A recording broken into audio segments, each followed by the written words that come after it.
27 de setembro de 2017. Hoje é dia de final no futebol brasileiro. Cruzeiro e Flamengo decidem quem vai ser o campeão da Copa do Brasil. Na primeira partida, empate por 1-1 no Maracanã. E Nova Igualdade no Mineirão leva a decisão para os pênaltis. No Corinthians, Carille faz testes para a partida contra o Cruzeiro. Já no Tricolor, o silêncio é a palavra de ordem entre jogadores e comissão técnica.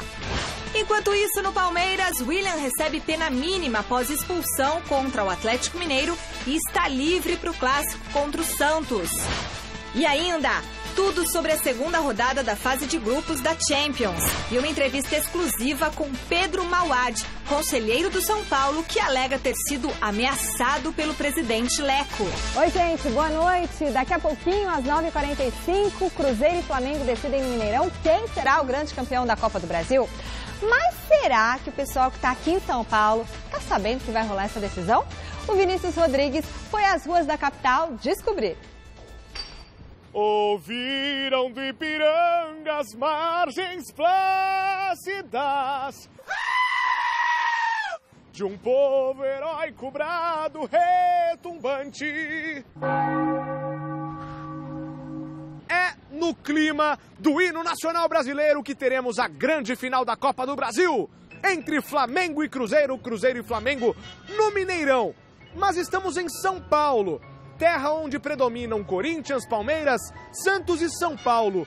Será que os paulistas e paulistanos sabem da existência da final da Copa do Brasil? Quem mais sabe eu acompanho o futebol. Flamengo e Cruzeiro, final da Copa do Brasil. Tô por fora. Sabe quem é que joga? Não, também não. Tô por fora dos futebol, dos jogos. O senhor sabe o que vai acontecer nessa quarta-feira no futebol brasileiro?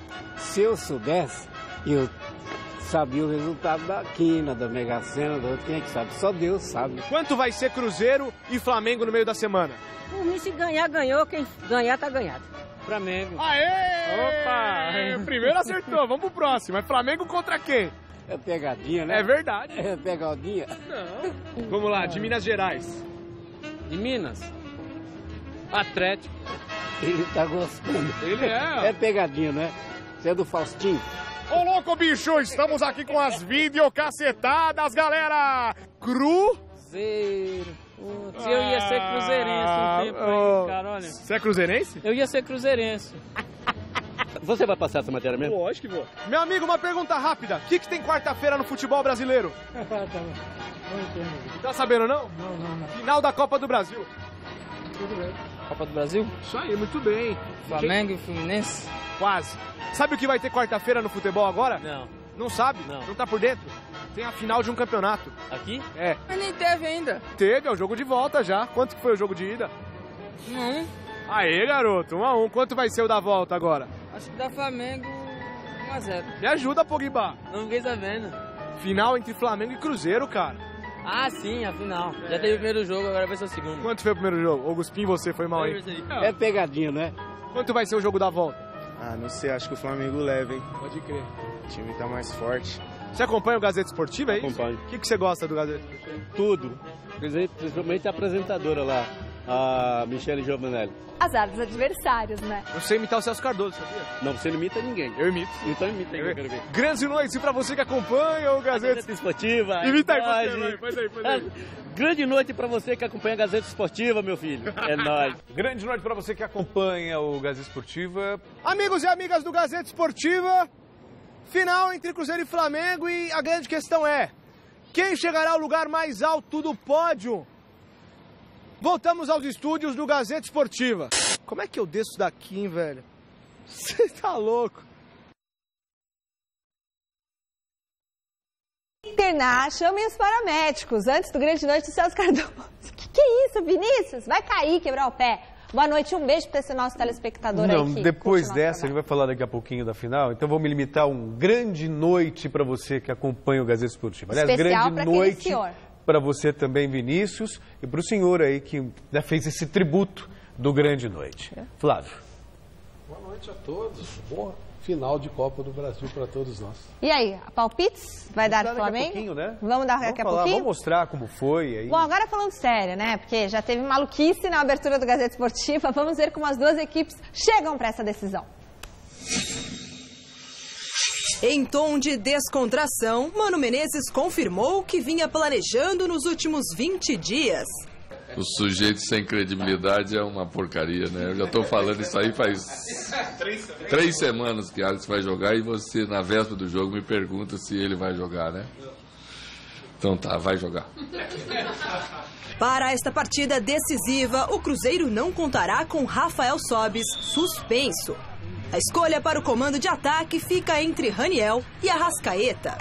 Mas esta confirmação, o técnico do Cruzeiro dará apenas minutos antes do jogo. O único jogador que está confirmado é Alisson. Os outros 10, eu me reservo no direito de fazer como sempre fizemos, né? Passar para vocês 1 hora e 15 antes do jogo aquilo que a gente faz, né? Dúvida por dúvida, os dois lados tem bastante, né?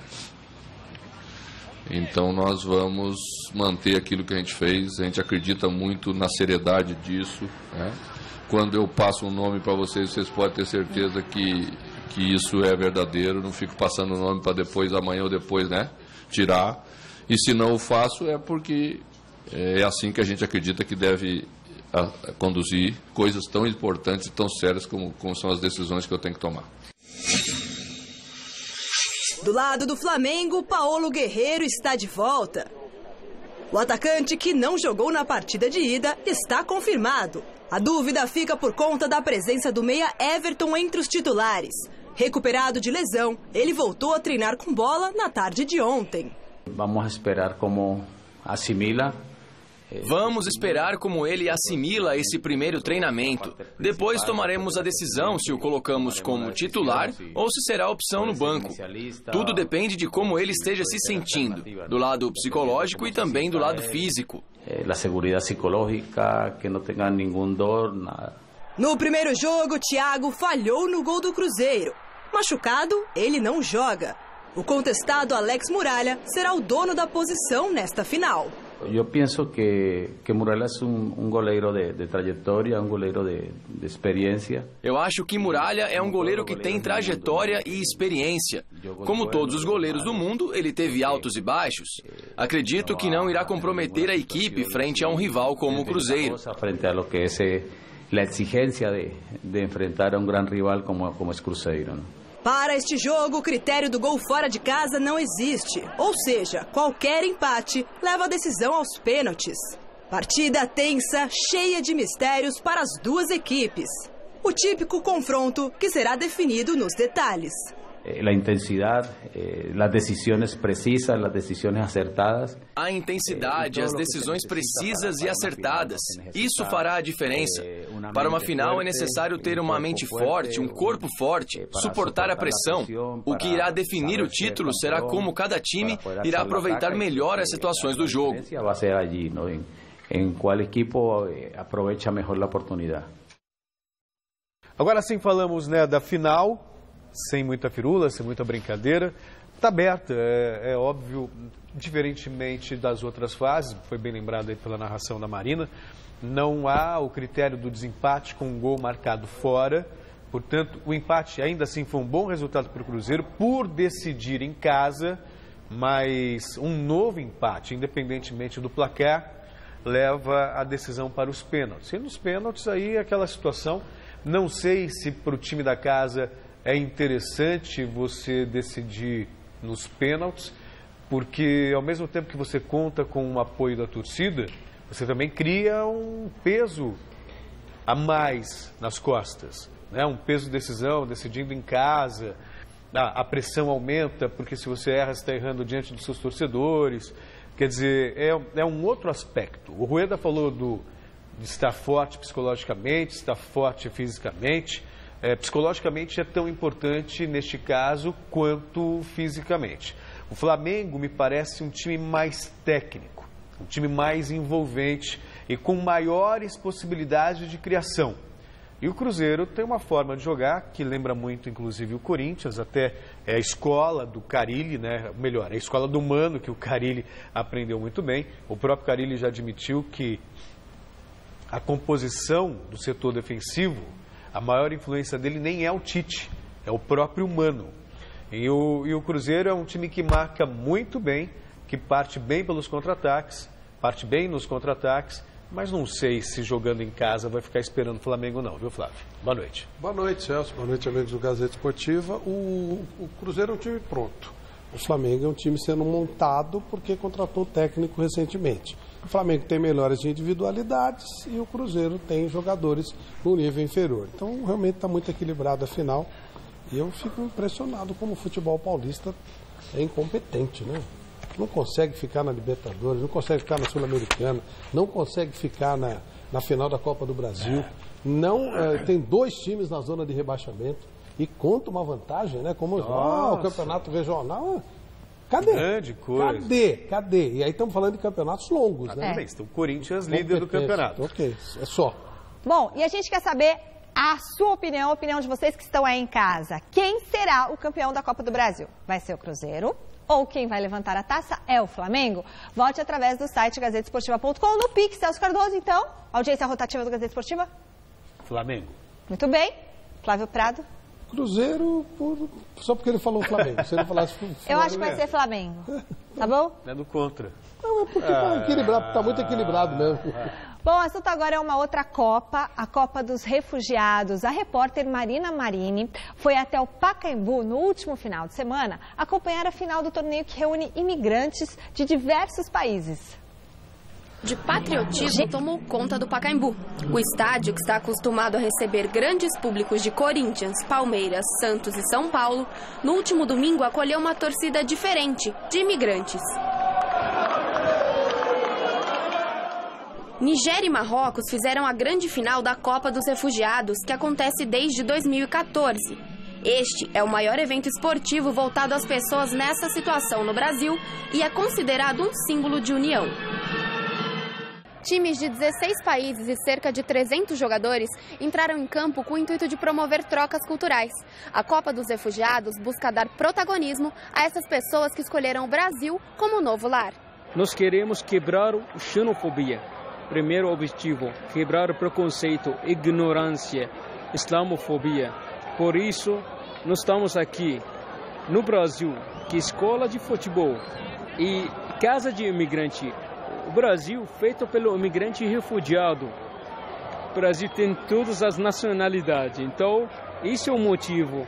Através do futebol, lembramos que o futebol é uma linguagem universal. O foco da Copa é a integração. A integração não está só voltada de brasileiros e africanos ou asiáticos e brasileiros. Não. A integração está voltada também nessa questão do gênero, que é fundamental. Nesta edição, a Copa contou com o apoio da Secretaria Municipal de Esportes e Lazer da Prefeitura de São Paulo. Dá um presente para essas pessoas que se predispuseram a fazer esse torneio, essa Copa dos Refugiados. E o Pacaembu é um ícone. E quando eles souberam, no meio do campeonato, que a final seria no Pacaembu, aí a disputa cresceu muito. E com certeza nós vamos colocar no calendário da cidade de São Paulo, já para o próximo ano, a Copa dos Refugiados. Dentro de campo, muita garra, dedicação e muitos, mas muitos gols. Diante de aproximadamente 4.000 torcedores, a Nigéria bateu Marrocos por 9-4. Mas o resultado foi o que menos importou nesse dia marcado por uma linda festa dos refugiados. É um grande sonho jogar aqui no Pacaembu, todo mundo sonha de jogar aqui, que é um profissional. E graças a Deus a gente entrou, foi a primeiro campeonato nosso.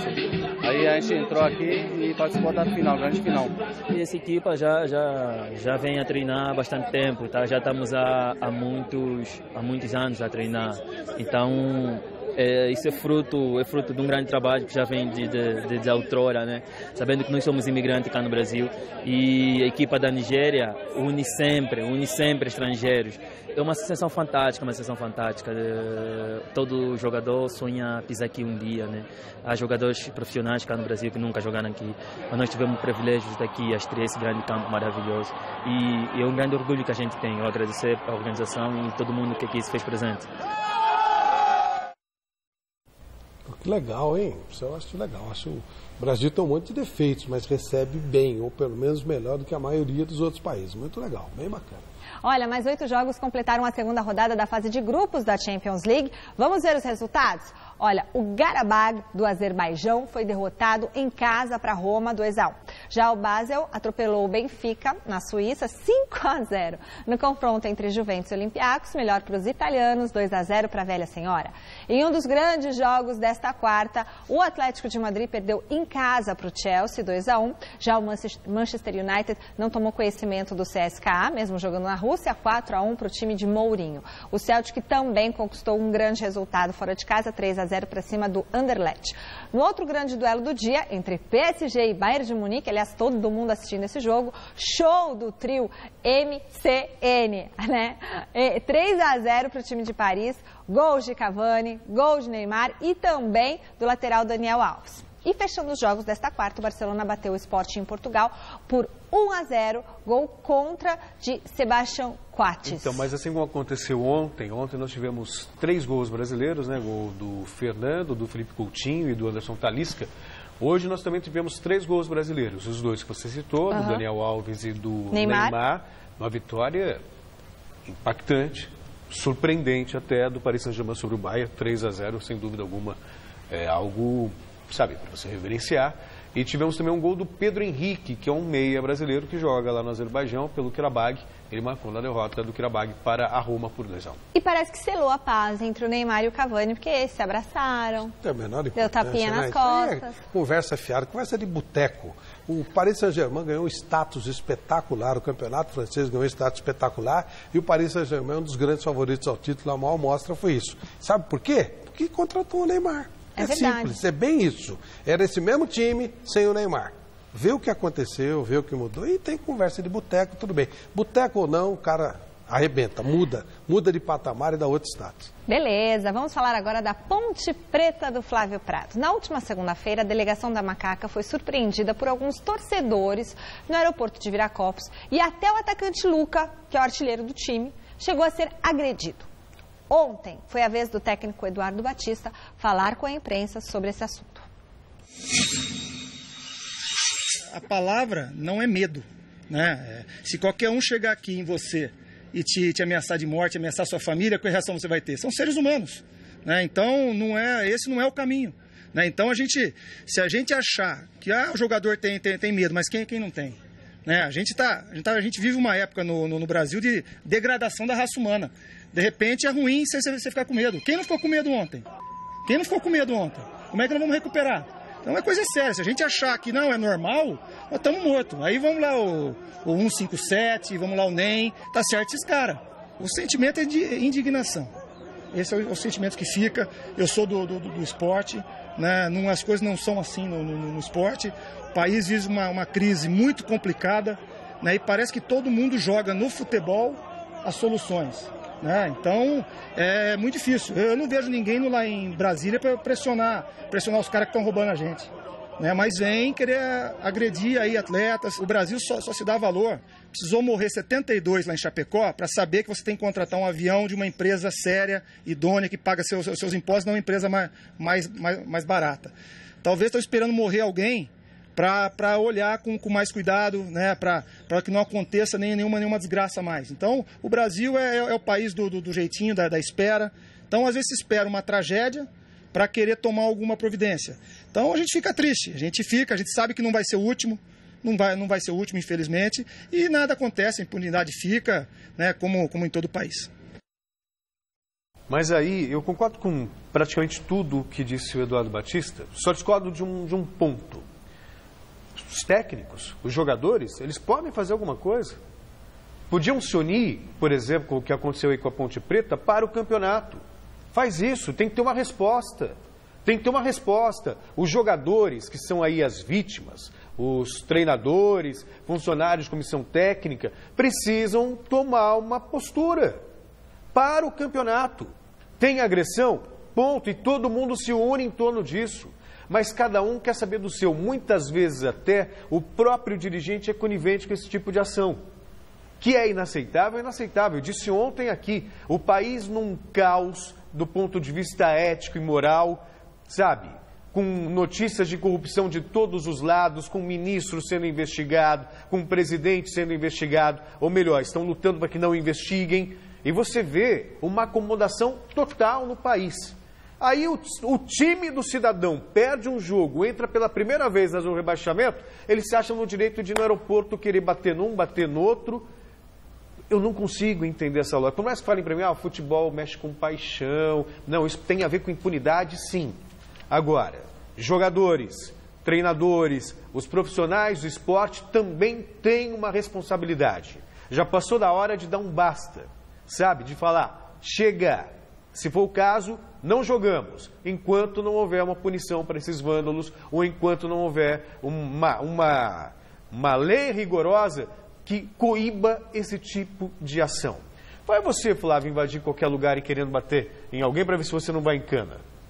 E aqui com o torcedor não acontece nada e acham que é normal, O problema natural? todo é que o brasileiro não tem esse tipo de postura. O brasileiro não tem, é verdade. mansinho.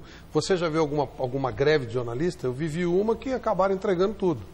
Então, é uma coisa assim, e não tem jornalista injustiçado? Tem, né? Claro que tem. Então, quer dizer, aí no caso, obviamente que torcida de Fortaleza foi às 4 da tarde, ou seja, cambada de vagabundos. Aí tem esquema de tráfico de droga, tem esquema de ingresso que vaza e o cara pega do clube e divide. Eu estou falando de todos, tá? Também na ponta, claro. Mas na escala menor, porque o time é menor. Mas isso tem em todo time. Esses vagabundos, eles têm espaço em qualquer lugar. Há um grande interesse dessa curriola existir, porque os clubes estão nesse esquema. Eles estão até o fundo nisso. Um monte de político é eleito por esse monte de vagabundos. Vasco era funcionário. Então não vai acontecer nada, né? Não vai acontecer nada mesmo, mas pelo menos a Ponte Preta foi na polícia e fez o BO. Não vai dar nada. E ontem, no Atlético Mineiro, foi apresentado o técnico Oswaldo de Oliveira. Com um acerto com o Galo, conquistou uma marca interessante em seus quase 20 anos de carreira. Ser treinador dos 4 grandes de São Paulo e Rio de Janeiro, além dos 2 maiores de Minas. Eu fiquei surpreso, mas muito feliz de ter essa possibilidade, como eu já disse antes, era um sonho. E fosse qual fosse as circunstâncias, eu iria aceitar. E como o presidente disse, não como um treinador tampão, mas como um treinador que sonha com uma extensão, com o cumprimento do contrato até o final do ano que vem. É por isso que eu estou aqui. Eu não vim só para terminar o Campeonato Brasileiro. Os meus melhores desempenhos foram quando eu pude permanecer e dar continuidade. Mais recentemente no Japão, onde eu trabalhei 5 anos e consegui, junto com aquele clube, ganhar 9 títulos. É nisso que eu acredito. Por isso, eu não iria aceitar vir para o Atlético apenas para completar uma temporada. Não sou mais treinador para isso. O meu sonho, a minha intenção, o meu plano, ele é muito mais abrangente. Bom, é o seguinte, hoje é dia de Cosme e Damião e é aniversário de uma das pessoas mais importantes da minha vida, que é o meu marido, Bruno Vasconcelos. Amor, eu te amo muito, muita saúde, muita felicidade para você. Você é o melhor pai do mundo, pai dos meus 3 tesouros. Obrigada por tudo, viu? Por ser essa pessoa maravilhosa que me incentiva tanto, me apoia tanto. Amo muito você. E um beijo pro Bruninho, meu filho, que acho que está assistindo o programa também. Filho, mamãe te ama muito, daqui a pouco tô aí. E um beijo pro Anderson Rodrigo, que é palmeirense roxo. E um beijo para nosso time do Gazeta Esportiva aqui. Nós ganhamos de 5-0 das rádios CBN. Globo, né? Globo CBN. E já estamos classificados antecipadamente, com uma fase de antecedência, para as oitavas de final da Copa CESP. Esse ano, o título é nosso, treinador Osmar Garrafa. Ih, agora vai, hein? Quero ver. Chegou a hora de falarmos do líder do Brasileirão, o Corinthians. Carille comandou hoje um treino com algumas mudanças no time, visando o duelo contra o Cruzeiro. As novidades não devem aparecer na equipe titular, mas podem surgir durante a partida como forma do treinador alterar o andamento de um jogo. Veja tudo isso na reportagem de Alexandre Silvestre. Discípulo de Tite, Fábio Carille coloca em prática o lema de Muricy Ramalho. Aqui é trabalho, meu filho. Trabalho braçal também. Demarca o território, vai lá na casinha e retorna com os cones. Mexe literalmente nas peças, inclusive nas de carne e osso.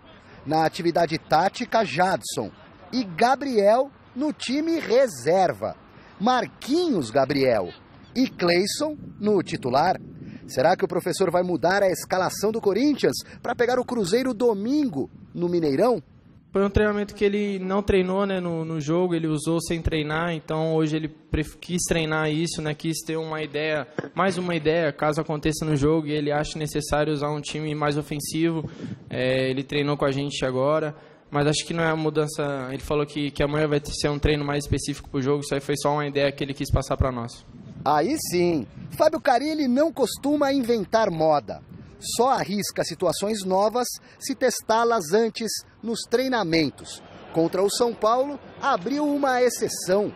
Durante o segundo tempo, sacou o volante mais marcador, Gabriel, e abriu Cleison pela ponta para buscar o empate. Deu certo e agora trabalha essa formação mais ofensiva no CT. Um treinador preciso, cuidadoso nos mínimos detalhes, trabalhador, estudioso, que não esconde treinos nem o jogo. Infelizmente, nos últimos jogos a gente não está entrando com essa concentração. Erros de passes também, porque quando você não erra o passe, você fica com a bola. Você não precisa fazer falta, você corre pouco risco de tomar amarelo e a concentração talvez você tome as decisões erradas. No trabalho desta manhã, além dos experimentos táticos, um susto. Jô sente algo na panturrilha esquerda, recebe atendimento, prefere não forçar e sai de cena. Culpa do calendário. Chega um determinado momento do ano que essas coisas são inevitáveis em todos os times. Acho que são muitos jogos em sequência, por mais que tenha alguma pausa ou outra, mas são desgastes já acumulados, então é uma coisa que preocupa a nossa equipe, sim. O Jô é uma grande referência para a nossa equipe. Vimos com preocupação, mas acho que como foi só desgaste, acho que não é nada sério, então já nos dá uma tranquilidade a mais, porque ele é um jogador de extrema importância para nós. O centroavante não deve ser problema para o duelo frente à Raposa em BH. Quem pode se ausentar por um tempo a partir da semana que vem é o Gabriel, por causa daquela polêmica comemoração no Morumbi. O que o Maicon fez lá no Paulista, imitando uma galinha, justifica? Não, né? Aí pro Corinthians vai justificar. É difícil, né, cara? Tem muitas situações que acontecem no futebol. Acho que futebol é alegria, acho que ele extrapolou sim. Mas muitas coisas aconteceram também, não levaram punição nenhuma e ele vai ser julgado. Tomara que não pegue os 6 jogos, tomara que pegue menos jogos e, se possível, nenhum. Se o Gabriel for punido, Fábio Carille, em vez de lamentar, já terá algo na manga, devidamente ensaiado, na mira, para não deixar o título escapar. Flávio, não sei exatamente o que pensa você sobre esse tema. Eu até entendo que o torcedor é mal educado, que quando vai ao estádio xinga o jogador, isso também não é aceitável. O Corinthians é recebido com pedrada no ônibus e também não acontece absolutamente nada, mas ainda assim, nada justifica o comportamento do Gabriel. O jogador de futebol precisa entender que ele é um profissional e cabe a ele ter o equilíbrio emocional necessário para não ter esse tipo de resposta. Até porque esse tipo de comportamento pode gerar uma tragédia. Pode provocar uma multidão, um torcedor, uma invasão e acontecer o pior.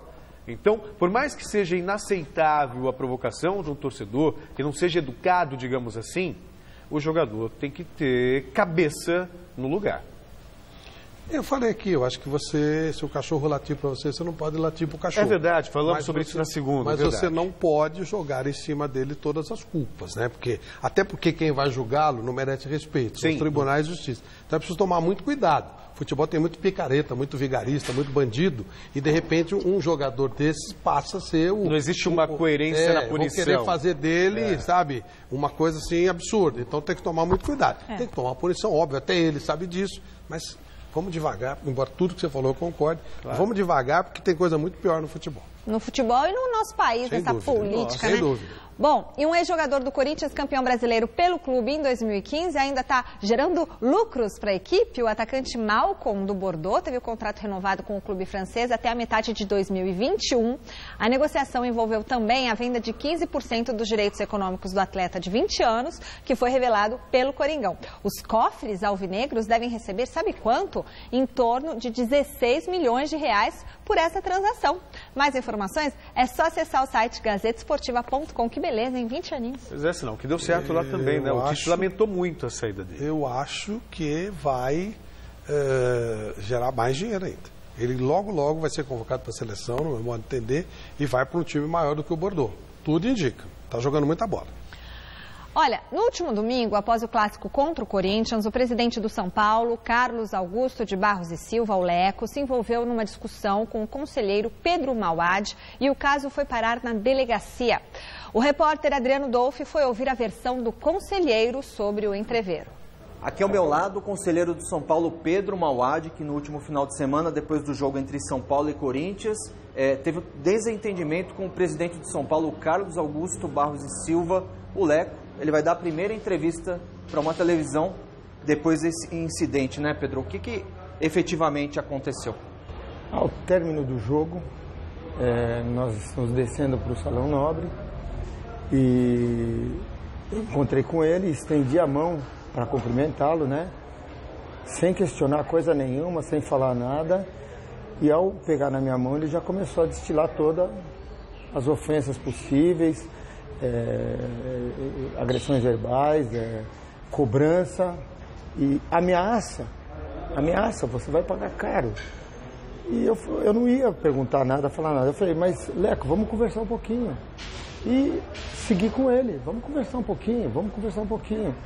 Não pus a mão nele. O filho dele, que estava atrás dele, tentou me empurrar, tentou me tirar. E eu pedi para ele, não põe a mão em mim. Né? Não coloca a mão em mim. E isso nós estamos chegando no Salão Nobre. Quando ele viu, sei lá o que ele entendeu, ele simplesmente virou e veio para cima de mim que nem um cachorro brabo, que nem louco. Teve efetivamente algum tipo de agressão por parte do filho do presidente ou do próprio presidente? Do filho não, porque o filho simplesmente ele me empurrou. Que foi quando eu disse, olha, não coloca a mão em mim. Do presidente, verbais, ameaça e a tentativa dele me pegar na garganta. Ele veio para pegar na minha garganta, é um absurdo isso, eu não esperava isso dele. Pedro, essa agressão virou um boletim de ocorrência e agora talvez uma representação dentro do Conselho. Já tem data para essa representação e para a reunião do Conselho? Ainda não sei. Agora nós temos um grupo de pessoas, né? Tem aqueles que não conseguem aceitar as atitudes, as cobranças e a falta de resposta. Eu ouvi de jornalista que ele não gosta da entrevista. Como é que pode alguém pegar o carro-chefe e não querer dar satisfação?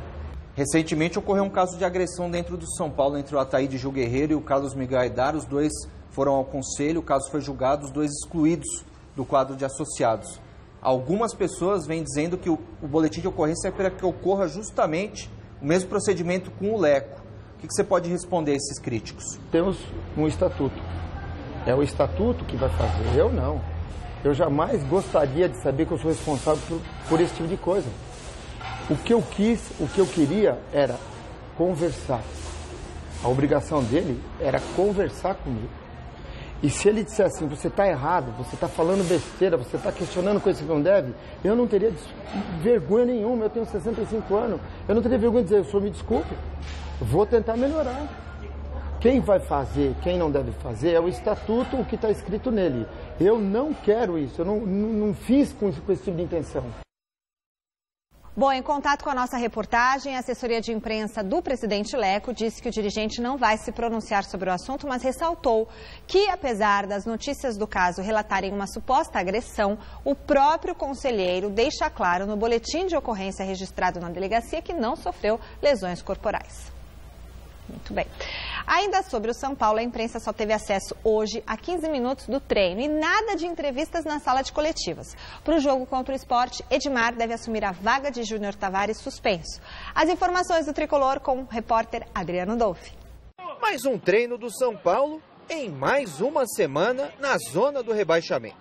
O clube já soma 13 rodadas na zona de perigo. Problema para o técnico Dorival Júnior administrar, se bem que o professor está até satisfeito com a evolução técnica da equipe. Fico muito feliz de poder estar sentindo novamente o São Paulo criando um pouco mais, buscando com mais intensidade o gol adversário, jogando dentro do campo adversário e, acima de tudo, marcando com muita intensidade. Eu acho que esse é um aspecto muito importante e que faz com que acreditemos cada dia mais que estejamos aí encontrando um caminho para que voltemos a ter novamente grandes resultados. Ainda que o segundo turno, alguns jogos já se passaram, nós ainda não saímos daquela posição que estamos, mas nós já vemos uma crescente na equipe, uma melhora na equipe, e eu espero que continuemos dessa forma. Nesta quarta e quinta-feira, nada de entrevistas coletivas. Assim como na semana passada, vai imperar a lei do silêncio. Imagens do treinamento somente da primeira parte da atividade, que foi dividida entre o aquecimento e um trabalho em campo reduzido, com um esboço do time titular que enfrenta o Sport no final de semana. A novidade deverá ser Edmar, na vaga de Júnior Tavares, que está suspenso. Cueva deverá ser mantido no time, assim como Lucas Prato, que vive um jejum de 10 partidas sem marcar gols. O São Paulo vai defender o tabu de nunca ter perdido para o time pernambucano no estádio do Morumbi. Ao todo, foram 17 confrontos, com 16 vitórias do São Paulo e apenas um empate. A partida do próximo domingo poderá ser a mais importante de toda a história desse duelo, porque decide o futuro da equipe na zona do rebaixamento. Do Centro de Treinamento do São Paulo, Adriano Dolfi para a TV Gazeta. Não sei até que ponto define mesmo, porque o São Paulo, você vê, né, toda hora ele ameaça sair, sai, depois volta, é um time muito instável. Até reconheço que o São Paulo melhorou. Foi até melhor que o Corinthians em boa parte do jogo, na maior parte do jogo no final de semana. Mas também não sinto essa confiança toda de time que sabe que está apto para fugir da briga pelo rebaixamento, não, Flávio. O São Paulo não me inspira confiança. E nem eles, né? Quando tomou o gol do Corinthians, o time deu uma tremida brava. Faz 13 rodadas, né? Que está na zona do rebaixamento. E o Sport está muito mal também. O Sport fez o primeiro gol na segunda-feira, no segundo turno. Fez de 4 derrotas, um empate. O time realmente O time do Sport começou com aquela Luxemburgo, depois chegou na zona de Libertadores, caiu na real, né? E então o time de São Paulo realmente, você não pode dizer que ele é favorito para esse jogo. Nem favorito ele é. E com relação ao entreveiro, por que será que eu não estou surpreso, né? Por que será que está na zona de rebaixamento, né? A gente fala sempre, é uma questão de gestão. Esse é o São Paulo 2017. Ou falta de gestão. Esse é o São Paulo 2017. Uma pena, né? O Santos segue se preparando para o clássico contra o Palmeiras, marcado para o próximo sábado no Allianz Parque. O volante Renato não treinou nesta quarta, mas deve estar presente no confronto contra o Verdão. O jogador já está recuperado de edemas no tornozelo e na coxa direita e vem fazendo fortalecimento muscular na academia do Clube Santista. Fora dos gramados, o Peixe anunciou a renovação do contrato com o Vladimir até o fim de 2020. O goleiro é o jogador do atual elenco que está há mais tempo no Peixe. Revelado nas categorias de base, o goleiro está nos profissionais desde 2009 e tem 58 partidas pelo time da Vila Belmiro. Já do lado do Palmeiras, o técnico Cuca ganhou boas notícias nesta quarta-feira. Acompanhe com o técnico do nosso time aqui da Gazeta, Osmar Garrafa. É isso, Michele. Continua a preparação do Palmeiras para o clássico de sábado contra o Santos no Allianz Parque. A atividade de hoje foi fechada na sua primeira parte para os jornalistas. Quando nós entramos, pudemos observar a presença do presidente Maurício Gagliotti, do Alexandre Matos, junto à comissão técnica. Mas o que apuramos é que aconteceu uma reunião entre os integrantes da comissão técnica, presidente, diretores e jogadores. A pauta foi, obviamente, um papo tranquilo, um papo para comemorar até esse bom momento e a possibilidade do Palmeiras ainda brigar pelo título. São 11 pontos de diferença para o Corinthians, mas essa possibilidade, segundo os jogadores do Verdão, ainda existe. É uma conversa de pontos, né, que eles colocam e metas para a gente atingir. E falando também sobre a nossa melhora, sobre a nossa evolução. Bom, para que o Palmeiras possa atingir o título, superar o Corinthians, que hoje está a 11 pontos à frente, o Palmeiras tem que vencer aí os seus jogos e torcer por tropeços do rival. É claro que o clássico contra o Santos é partida fundamental para que o Verdão possa continuar sonhando com mais um título brasileiro. Vale a vice-liderança e continua o sonho vivo, né, do título. Acredito que aquele que sair derrotado nesse jogo, as chances de título diminuem bastante. Então são ingredientes que fazem que o jogo tome uma importância ainda maior. Né? E a gente tem a possibilidade de fazer esse jogo de tamanha importância dentro do Allianz, onde a gente é muito forte.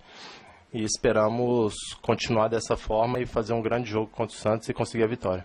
Moisés também nos falou a respeito da confiança do Palmeiras em atingir esse objetivo da conquista de mais um título nacional. À medida que você vai ganhando jogos, vai pegando confiança ao natural, e à medida que o seu adversário vai perdendo também, isso vai aumentando ainda mais sua confiança.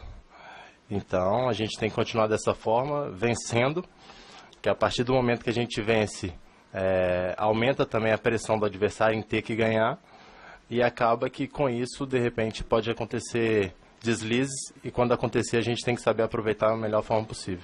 O time para o final de semana, como é sabido, não conta com Edu Dracena e também com Egídio. Esses dois jogadores estão suspensos. E a boa notícia, Michele, é que agora à tarde os dois jogadores que foram julgados no Superior Tribunal de Justiça Desportiva, o William Bigode e também o Luan, foram punidos com uma partida de suspensão. Ambos já cumpriram esse jogo e os dois atletas estão à disposição do Cuca para o clássico do próximo final de semana. Sem o Dracena e sem o Egídio, o Zé Roberto deve entrar pela lateral esquerda e o Luan aparecer como novidade na zaga do Verdão. Da Academia de Futebol do Palmeiras, Osmar Garrafa, para o Gazeta Esportiva. Flávio, que é um jogo-chave para as pretensões de Santos e Palmeiras. É decisão do segundo lugar, né? Exatamente, isso não discute. Mas essa conversa aí de alcançar o Corinthians, isso a gente está ouvindo desde que começou o segundo turno. A diferença era de 10, caiu para 7, agora sim o Corinthians vai despencar. Já se passaram 6 rodadas do segundo turno. E a diferença está em 10. E o Corinthians ganhou um jogo só. Pois é. Quer dizer, então é uma conversa de louco. Porque agora vai alcançar, porque temos chance. Essa conversa existe desde que começou o campeonato. Acho que faz parte, né? Não, faz parte. Mas é inócua. Você não vê nada eu acho que é briga por vaga na fase de grupos de Libertadores. É muito importante porque senão você tem que começar antes a pré-temporada. Claro. Tem aquele desgaste todo, você não consegue montar o time. Mas ao chegar no Corinthians, no fundo, né, eles sabem, né, que não. 10 pontos, né? Já se passaram 6 rodadas. 6 rodadas são 18 pontos. Foi muito mal. O Corinthians foi muito mal. E continua 10 pontos. Pois é. É isso. Né? Então fica essa conversa que não sai do lugar. Sabe? Vem lá desde trás. Agora, para o Palmeiras é legal. Se ele ganhar, ele assume o segundo lugar do campeonato, depois está lá embaixo, né? Chegou a ficar em zona de pré-libertadores. E alivia um pouco também para a administração do futebol, né? Aí o Grêmio no domingo pode retomar, mas ele ficará 24 horas como segundo colocado do campeonato, que eu acho que é legal. É uma coisa, tem essa história do Cuca de ganhar 6 jogos consecutivamente e tal. E o Santos tenta jogar um pouco melhor. No último jogo já melhorou um pouquinho. Tá certo. Vamos pro final da nossa enquete do site gazetesportiva.com. A pergunta de hoje era para saber quem será o campeão da Copa do Brasil. O jogo é hoje, hein, gente? O público de casa respondeu que vai dar Cruzeiro, com 76% dos votos. O povo não gosta do Flamengo? Não, porque o Cruzeiro joga em casa. E não tem um negócio de empate. Não. Se empatar, vai para os pênaltis. É isso aí. Gazeta Esportiva de hoje termina aqui. A gente volta amanhã a partir das 6 da tarde. Beijo pro meu marido de novo. E que não é você, é o Bruno, meu marido, Bruno. Valeu, Celcinho, parabéns, hein? A gente se vê daqui a pouquinho no Jornal da Gazeta. Um abraço. Vou bater no Flávio agora, pode desligar. Celcinho bem, isso é legal. Depois de tantos anos, muito bom.